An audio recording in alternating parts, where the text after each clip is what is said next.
नमस्कार. अडीचच्या बातमीपत्रात मी विनायक घोडे आपलं स्वागत करतो. सुरुवातीला एक नजर ठळक बातम्यांवर.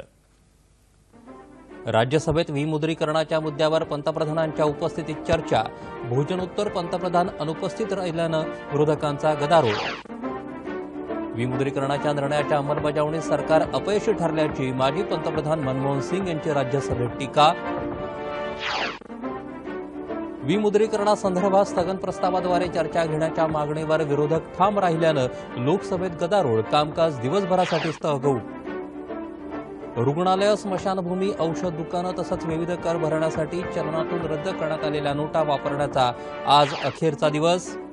विमुद्रीकरणाच्या निर्णयाचं 90% अधिक लोकांकडून समर्थन. पंतप्रधान ॲपवरच्या सर्वेक्षणाचा अहवाल. आणि डॉलरच्या तुलनेत रुपयाच्या मूल्यात अभूतपूर्व घसरण. रुपया नीचांकी स्तरावर. नमस्कार. आता बातम्या विस्तारानं पाहूयात. विमुद्रीकरणाच्या निर्णयामुळे राज्यसभेत गेल्या काही दिवसांपासून निर्माण झालेली कामकाजाची कोंडी आज अखेर फुटली. मात्र भोजनोत्तर पंतप्रधान अनुपस्थित असल्यानं विरोधकांनी गदारोळ केला. त्यामुळे राज्यसभेचं कामकाज 3 वाजेपर्यंत तहकूब करण्यात आलं. विरोधक चर्चेपासून पळत आहेत अशी टीका वित्तमंत्री अरुण जेटली यांनी यावेळी केली. तत्पूर्वी पंतप्रधान नरेंद्र मोदी यांच्या उपस्थितीत आज कामकाज सुरू होताच विमुद्रीकरणाच्या निर्णयावर चर्चा सुरू झाली. माजी पंतप्रधान डॉक्टर मनमोहन सिंग यांनी चर्चेत सहभाग घेत विमुद्रीकरणाच्या निर्णयाला पाठिंबा दर्शवला. या निर्णयाबद्दल कोणाचंही दुमत असू शकत नाही, मात्र या निर्णयाच्या अंमलबजावणीत व्यवस्थापनाची घोडचूक झाली आहे अशी टीका मनमोहन सिंग यांनी केली.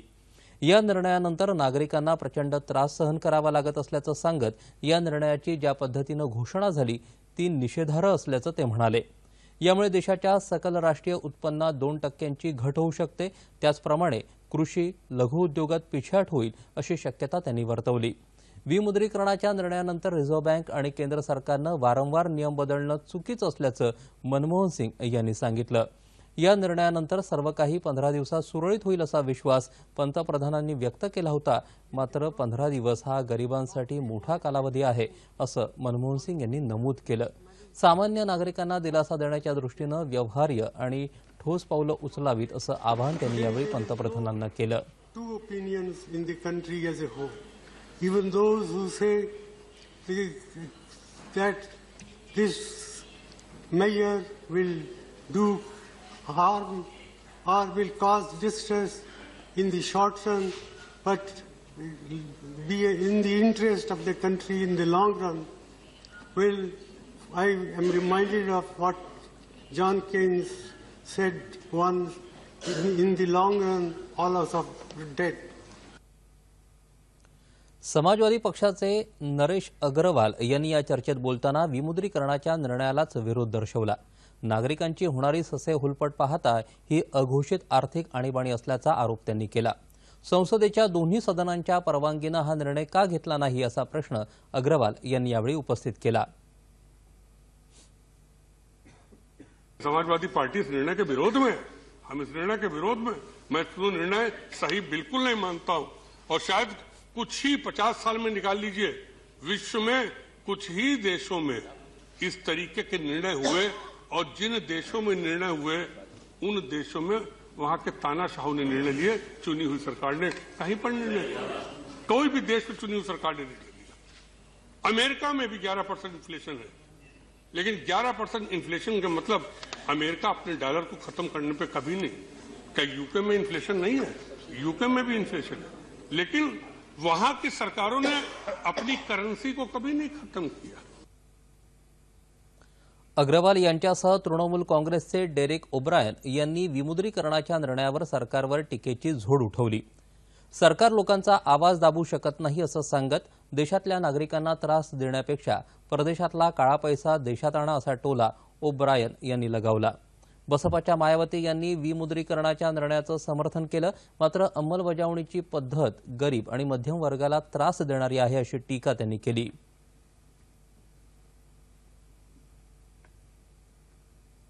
जो नोटबंदी का फैसला लिया है तो काले धन पर अंकुश लगाने के लिए, तो हमारी पार्टी कोई उसके खिलाफ नहीं है, उसका समर्थन करती है. लेकिन आपका जो तरीका है जो आपने तरीका अख्तियार किया है, मैं समझती हूँ वो ठीक नहीं है। उससे पूरे देश के गरीब, मेहनतकश लोग और मध्यम जो वर्गीय लोग हैं वो सफर कर रहे हैं, और सबसे ज्यादा गांव के लोग सफर कर रहे हैं, और देहातों के अंदर पॉपुलेशन 90% के करीब है।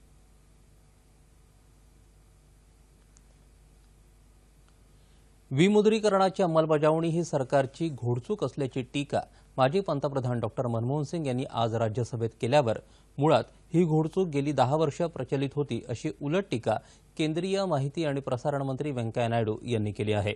राज्यसभेचं कामकाज भोजनासाठी स्थगित झाल्यानंतर ते बोलत होते।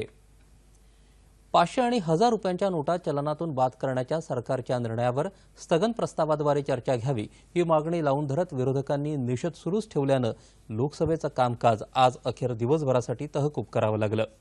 यापूर्वी महासचिवांसमोर काही कागदपत्र फाडून भिरकावल्याबद्दल समाजवादी पार्टीच्या अक्षय यादव यांना अध्यक्ष सुमित्रा महाजन यांनी तंबी दिली।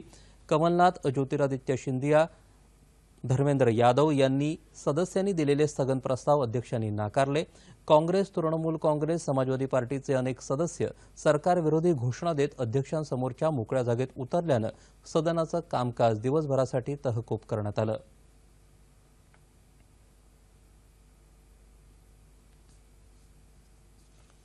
पाचशे आणि 1000 रुपयांच्या नोटा बंद करण्याच्या निर्णयाचं 90% अधिक लोकांनी समर्थन केलं आहे। या संदर्भात पंतप्रधान ॲपवर घेण्यात आलेल्या सर्वेक्षणात सुरुवातीला 5 लाख नागरिकांनी सहभाग घेतला असून त्याचा निकाल ट्विटरवर जाहीर करण्यात आला। देशात काळा पैसा असल्याचं 98% लोकांचं म्हणणं आहे, तर भ्रष्टाचार आणि काळ्या पैशाविरोधात लढाई आवश्यक असल्याचं मत 99% लोकांनी नोंदवलं आहे। 90% लोकांनी सरकार काळा पैसा रोखण्यासाठी योग्य पाऊल उचलत असल्याचं म्हटलंय। 90% लोकांनी विमुद्रीकरणाच्या निर्णयाचं स्वागत केलं आहे।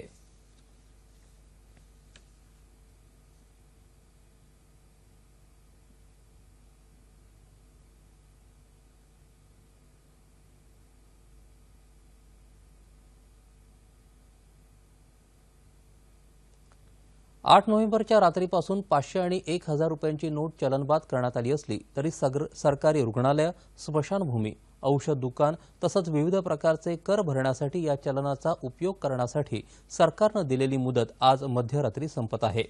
त्यामुळे ही दोन्ही चलनं देशाच्या चलनातून पूर्णपणे बाद होणार आहेत। 500 आणि 1000ची चलनं एका रात्री बंद केल्यानं महत्त्वाच्या सेवांवर होणारा परिणाम पाहता सरकारनं या सेवांना चलनबाद प्रक्रियेतून वगळलं होतं। आधी ही मुदत 18 नोव्हेंबरपर्यंत होती, ती वाढवून आजपर्यंत करण्यात आली आहे।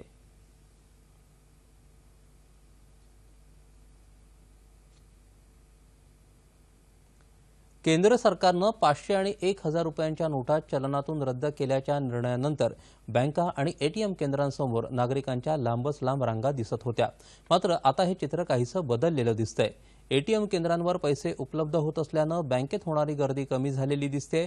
बुलढाणा जिल्ह्यात नागरिकांना एटीएम आणि बँकेमधून सहज पैसे मिळू लागले आहेत। नागरिकांनी सरकारच्या या निर्णयाचं स्वागत केलं असून एटीएममधून मोठ्या नोटांसह छोट्या मूल्याच्या नोटाही उपलब्ध व्हाव्यात अशी अपेक्षाही व्यक्त करत आहेत।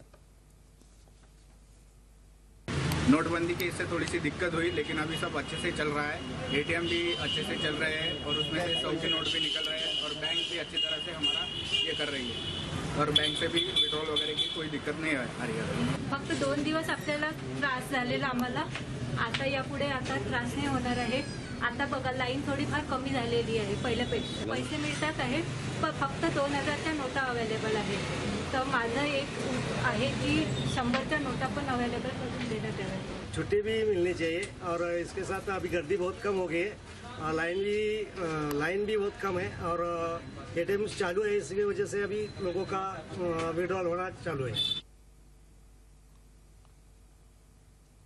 मुंबईमध्येही एटीएम केंद्रांवर पैसे काढण्याची सुविधा सुरू झाल्यामुळे बँकांमधील गर्दी कमी झाल्याचं चित्र दिसत आहे। आता सध्या ते एकदम चांगला स्टेप आहे आणि लोकांना पुढे जाऊन याचा फायदा होईल एवढं आशा आहे। पण हा काही दिवसासाठी लोकांनी त्रास सहन केला तर मोदी सरकारांची जी आता जी स्कीम चालू आहे ती व्यवस्थितरित्या सुरळीत होईल। चलनातून रद्द झालेल्या 500 आणि हजारांच्या नोटा स्वीकारण्यास रिझर्व्ह बँकेनं जिल्हा मध्यवर्ती बँकांना मनाई केली असली तरीही या निर्णयाचा प्रभाव ग्रामीण भागातील व्यवहारांवर तितकासा झालेला नसल्याचं चित्र गडचिरोली जिल्ह्यात दिसत आहे। या निर्णयामुळे ग्रामीण भागातील जनतेमध्ये भीतीचं वातावरण निर्माण होईल अशी शक्यता वर्तवण्यात येत होती। मात्र प्रत्येक तालुक्यात राष्ट्रीयकृत बँकेच्या 2 ते 3 शाखा असल्यामुळे ग्रामीण भागातली जनता या बँकांमध्ये जुन्या नोटा बदलत आहे, तर जिल्हा मध्यवर्ती बँकांमधून पैसे काढण्याची मुभा असल्यानं इथल्या नागरिकांना पैसे काढण्यासाठीही 500 आणि हजारांच्या नोटा मोठ्या प्रमाणावर नसल्यानं या नोटाबंदीचा फटका तितक्या प्रमाणात जाणवत नसल्याचं नागरिक म्हणत आहेत। मात्र बँकांमधून 2000च्या नोटा मोठ्या प्रमाणावर उपलब्ध होत असल्यामुळे बँकांनी 100 रुपयांच्या नोटा जास्त प्रमाणावर उपलब्ध कराव्यात अशी मागणी नागरिक करत आहेत। तसंच जिल्हा मध्यवर्ती सहकारी बँकांना जुन्या नोटा स्वीकारण्यास रिझर्व्ह बँकेनं परवानगी दिल्यास ग्रामीण जनतेची तालुका पातळीवर राष्ट्रीयकृत बँकांकडे जाण्याची पायपीट थांबेल असंही नागरिक म्हणत आहेत।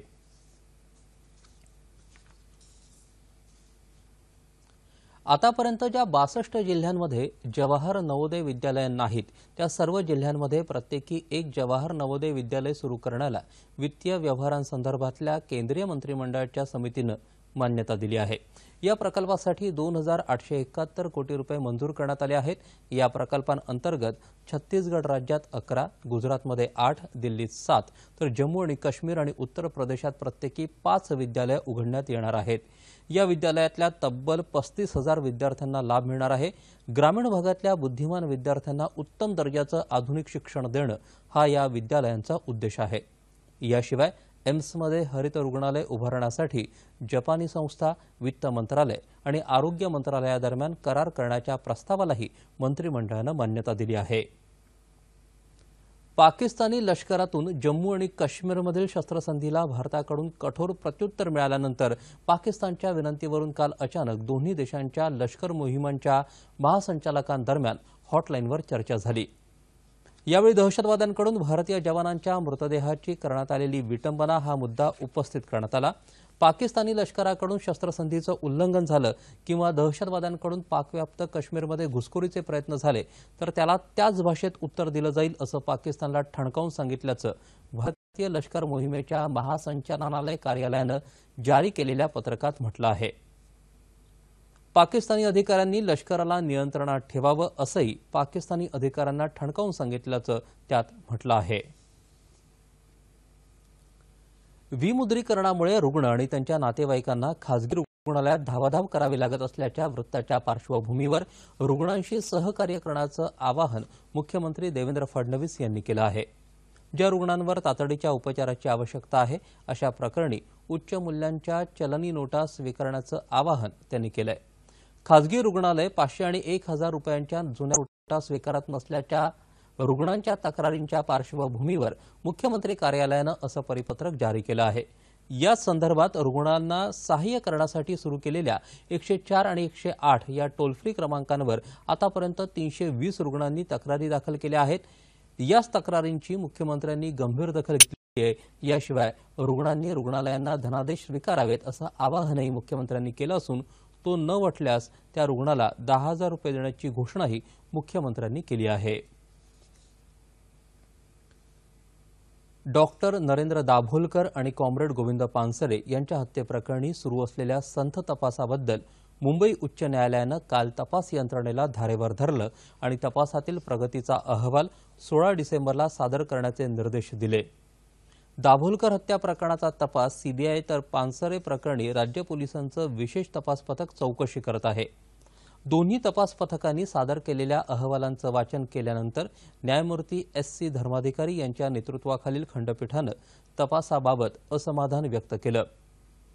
सीबीआयला तपासासाठी पुरेसा वेळ दिला। हे प्रकरण प्रतिष्ठेचं असून त्याच्या तपासाच्या प्रगतीनं राज्याची प्रतिकूल प्रतिमा दर्शवली आहे असं न्यायालयानं सीबीआयला खडसावलं। या प्रकरणी सद्यस्थितीचा अहवाल सीबीआयसह संचालकांनी सादर करावा असे निर्देश न्यायालयानं दिले। याशिवाय स्कॉटलंड यार्ड पोलिसांचं मत तातडीनं मिळावं यासाठी परराष्ट्र व्यवहार आणि गृह मंत्रालयानं समन्वयानं काम करावं असं न्यायालयानं सांगितलं। दरम्यान कॉम्रेड गोविंद पानसरे यांच्या जयंतीचं औचित्य साधत आज कोल्हापूर, सांगली आणि सातारा जिल्ह्यातल्या साहित्यिक कलाकार यांनी कोल्हापूरचे जिल्हाधिकारी यांची भेट घेऊन या प्रकरणी जलद गतीनं तपास करण्याची मागणी केली। गोविंद पानसरे यांचे मारेकरी हाती येत नाहीत असं जर तपास यंत्रणेला वाटत असेल तर ते धक्कादायक आहे. मुळात हा तपास गतीनं व्हावा असं सरकारलाच वाटत नाही असा आरोप ज्येष्ठ विचारवंत डॉक्टर ND पाटील यांनी यावेळी केला.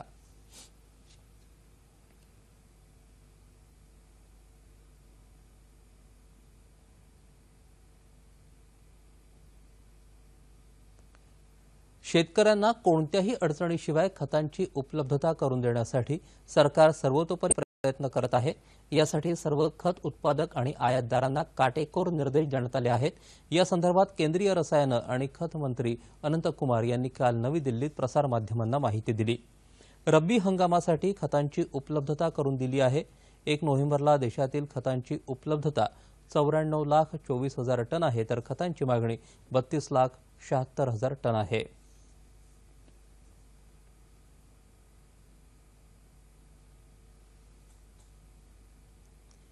राज्यात नगरपालिकांमध्ये पारदर्शकता, गतिशीलता आणि गुणवत्ता येण्यासाठी यंत्रणा राबवली जात असल्याचं मुख्यमंत्री देवेंद्र फडणवीस यांनी काल परळी वैजनाथ इथं सांगितलं. परळी इथं आयोजित भाजपा शिवसेना रिपाई युतीच्या नगर परिषद निवडणुकीतल्या उमेदवारांच्या प्रचारासाठी झालेल्या जाहीर सभेत ते बोलत होते. यावेळी राज्याच्या ग्रामविकास मंत्री पंकजा मुंडे पालवे, अर्जुन खोतकर, खासदार प्रीतम मुंडे, संगीता ठोंबरे, भीमराव धोंडे आदी उपस्थित होते.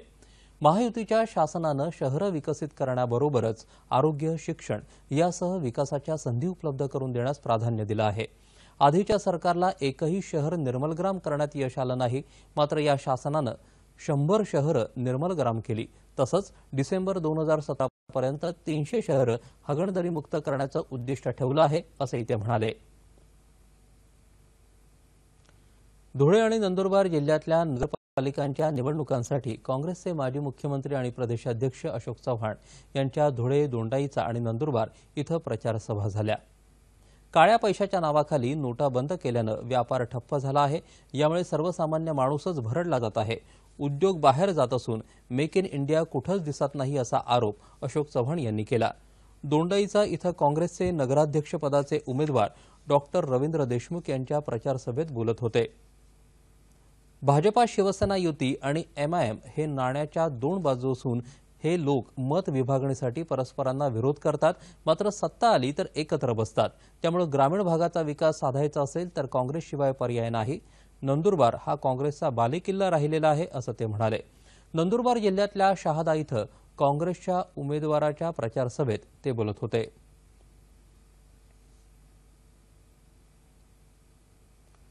केंद्र आणि राज्यातील भाजपा सरकारनं जनतेची फसवणूक केल्याचा आरोप विधान परिषदेचे उपसभापती काँग्रेसचे नेते माणिकराव ठाकरे यांनी केला.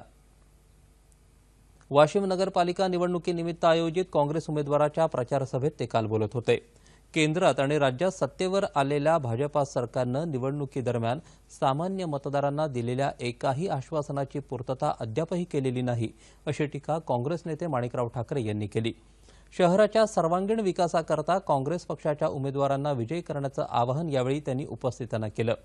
माजी खासदार अनंतराव देशमुख, माजी आमदार सुरेश इंगळे हेही यावेळी उपस्थित होते.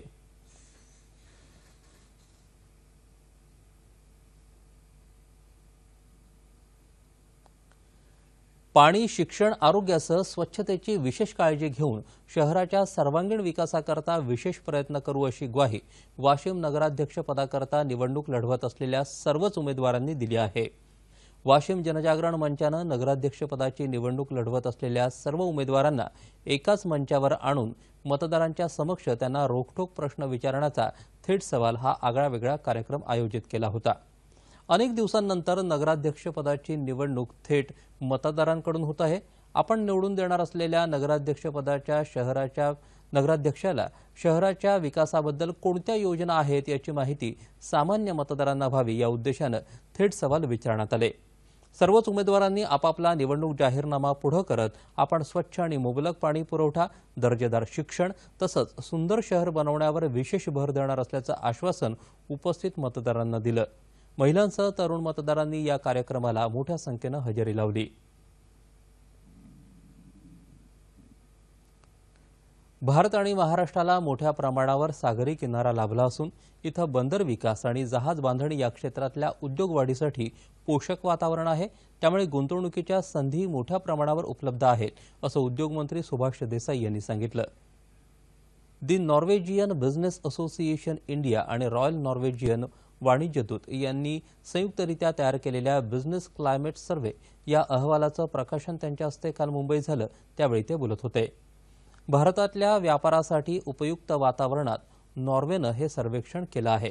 या सर्वेक्षणामुळे राज्यात गुंतवणुकीसाठीच्या मोठ्या संधी उपलब्ध झाल्या असून नॉर्वेतल्या कंपन्यांनी त्याचा लाभ घ्यावा असं आवाहन देसाई यांनी केलं आहे। संस्कारक्षम समाजाच्या जडणघडणीमध्ये शिक्षकांचं योगदान मोठं असून देशाच्या उज्ज्वल भवितव्याचे तेच खरे शिल्पकार आहेत असं आदिवासी विकास मंत्री आणि पालघर जिल्ह्याचे पालकमंत्री विष्णू सवरा यांनी सांगितलं। जिल्हा परिषद पालघर शिक्षण विभाग प्राथमिक अंतर्गत यावर्षीच्या जिल्हा शिक्षक पुरस्कारांचं वितरण काल त्यांच्या हस्ते पालघर इथं झालं, त्यावेळी ते बोलत होते। पालघर जिल्ह्यातल्या सर्व शाळा डिजिटल करण्याबाबत आग्रही असून पेसा अधिनियमाद्वारे गावाच्या विकासासाठी देण्यात येणाऱ्या निधीतून गावातल्या शाळांचा दर्जा आणि गुणवत्ता वाढीसाठी प्रयत्न करू असंही ते म्हणाले। पुरस्कार प्राप्त शिक्षकांचं सवरा यांनी अभिनंदन केलं। या कार्यक्रमात आमदार रामनाथ मोते यांनी आपलं मनोगत व्यक्त केलं। शिक्षण अर्ध्यावर सुटलं, पुढे काय? मिळेल ते काम करत जगणं, रेटत राहायचं हाच पर्याय आहे का? अशा अनेक प्रश्नांना उत्तर म्हणून युवा परिवर्तन चळवळ कार्यरत आहे। शिक्षणापासून वंचित तसंच शाळा सोडलेल्या विद्यार्थ्यांना मुख्य प्रवाहात आणण्याकरता युवा परिवर्तन हा उपक्रम राबवला जात आहे। या उपक्रमांतर्गत झोपडपट्टी तसंच ग्रामीण भागात राहणाऱ्या मुलांना विविध कौशल्यांसंदर्भात माहिती दिली जाते। त्यांच्याकरता कार्यशाळेचंही आयोजन केलं जातं। या अंतर्गत संगणक हाताळणी, फॅशन डिझायनिंग, मोबाईल दुरुस्ती, मोटार दुरुस्ती अशा विविध प्रकारचं प्रशिक्षण या मुलांना दिलं जातं। राज्यातल्या 18 राज्यांमध्ये युवा परिवर्तन हा उपक्रम राबवला जात आहे। हम लोग आज हिंदुस्तान में हर साल गांव में लगभग 3.5 से 4 हजार मोबाइल कैंप्स अरेंज करते हैं, जिसमें हम गांव के बच्चों को जो स्कूल ना जा पाए या स्कूल गए लेकिन पूरी नहीं कर पाए पढ़ाई, उनको हम लोग ट्रेन करते हैं आजीविका के लिए। शहरों में भी हमारे लगभग 30 से 32 शहरों में हमारे खुद के सेंटर्स हैं, जो कि शहरों में जो स्लम एरियाज होते हैं वहां पे हम लोग ये प्रोग्राम चलाते हैं। यहाँ पर युवा परिवर्तन में बच्चे जब आते हैं सीखने के लिए, पर यहाँ से सीख के उन लोग कुछ ना कुछ हासिल करके आते हैं। जैसे सिलाई सीख लेते तो घर बैठे उन लोग सिलाई का काम उन लोग को मिलता है। युवा परिवर्तन में ऐसे बहुत सारे कोर्सेज चल रहे हैं। आपको मतलब मुझे बहुत इंटरेस्ट था पार्लर का, तो मैंने वो किया। तो मैंने वो मतलब 4 महीने तक सीखा, अच्छे से मतलब सीखा है। मैडम ने सब अच्छे मैडम है, सब मतलब अच्छे से सिखाते। कुछ भी नहीं आता है तो भी वो सिखाते। और कम पढ़े लिखे के लिए बहुत अच्छा है, मतलब वो अपने पैरों पे खड़े होने के लिए बहुत अच्छा है। किशोर खेर आणि मृणालिनी खेर यांनी 1998 मध्ये मुंबईत ही चळवळ सुरू केली। माजी राष्ट्रपती दिवंगत एपीजे अब्दुल कलाम यांनी 2003 मध्ये याचं औपचारिक लोकार्पण केलं। अल्पशिक्षित किंवा परिस्थितीमुळे शिक्षण सोडावं लागलेल्या विद्यार्थ्यांना आणखी एक संधी मिळावी हा उपक्रमाचा उद्देश। कौशल्याधारित अभ्यासक्रमातून अनेकांना स्वयंरोजगार आणि उद्योगाचा मार्ग गवसला आहे। अनेक विद्यार्थी प्रधानमंत्री नरेंद्र मोदी यांच्या संकल्पनेतून साकार झालेल्या स्किल इंडिया कार्यक्रम आणि प्रशिक्षण क्रमात सहभागी झाले आहेत। राज्यातल्या 6 कारागृहात गेल्या 6 वर्षांपासून हा उपक्रम राबवला जातोय। एकूणातच मार्ग खुंटत नसतात, परिवर्तनाची अशी संधी आपलीशी करून जीवनमान उंचावता येतं हाच आदर्श युवा परिवर्तननं घालून दिला आहे। डॉलरच्या तुलनेत रुपयाच्या मूल्यात आज 30 पैशांची अभूतपूर्व घसरण होत रुपयाच्या मूल्यानं आज 68.86 हा नीचांकी दर गाठला। परदेशी निधी गुंतवणूकदारांचा ओघ आटल्यानं तसंच आयातदारांकडून डॉलरची जोरदार मागणी झाल्याच्या परिणामी रुपयाच्या मूल्यात घसरण झाली। शेअर बाजारातही उत्साहीदारी स्थिती नसल्याचा परिणामही रुपयाच्या मूल्यावर झाला। विमुद्रीकरणाच्या निर्णयामुळे येत्या काळात भारतीय अर्थव्यवस्थेवर परिणाम होईल या शक्यतेमुळे परदेशी गुंतवणूकदारांनी भांडवलाचा ओघ आखडता घेतला। अमेरिकेच्या अध्यक्षपदाच्या निवडणुकीत डोनाल्ड ट्रम्प विजयी झाल्यानंतर रुपयाच्या मूल्यात 2.92% घसरण झाली आहे। हाँगकाँग खुल्या बॅडमिंटन स्पर्धेत भारताचे 5 बॅडमिंटनपटू दुसऱ्या फेरीत पोहोचले आहेत. महिला एकेरीत सायना नेहवाल, पी.व्ही. सिंधू तर पुरुष एकेरीत अजय जयराम, प्रणॉय आणि समीर वर्मा यांनी दुसरी फेरी गाठली. पुरुष दुहेरीत मात्र मनु अत्री आणि पी. सुमित रेड्डी ही जोडी पहिल्या फेरीत पराभूत झाली.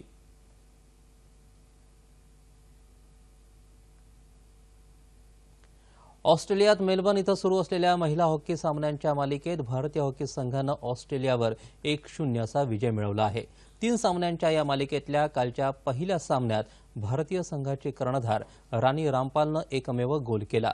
ऑस्ट्रेलियात मेलबर्न इथं सुरू असलेल्या 4 देशांच्या हॉकी स्पर्धेत पहिल्या सामन्यात चुरशीच्या लढतीत भारतीय पुरुष संघ ऑस्ट्रेलियाकडून 2-3 असा पराभूत झाला. भारतानं पेनल्टी कॉर्नरवर गोल करून आघाडी घेतल्यानंतर मध्यंतरापर्यंत 1-1 अशी बरोबरी होती.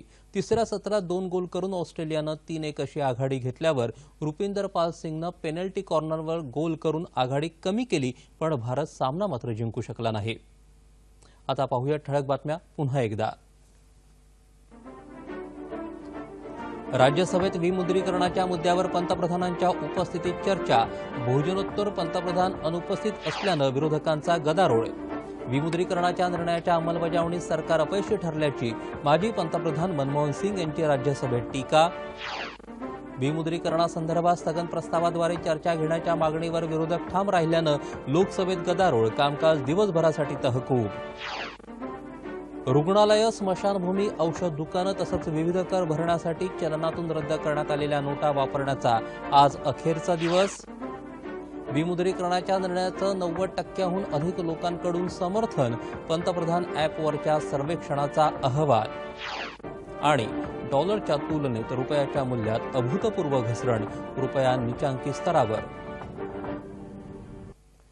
याबरोबरच हे बातमीपत्र संपलं. पुन्हा भेटूया संध्याकाळी 5 वाजता आपल्या सह्याद्री वाहिनीवर. नमस्कार.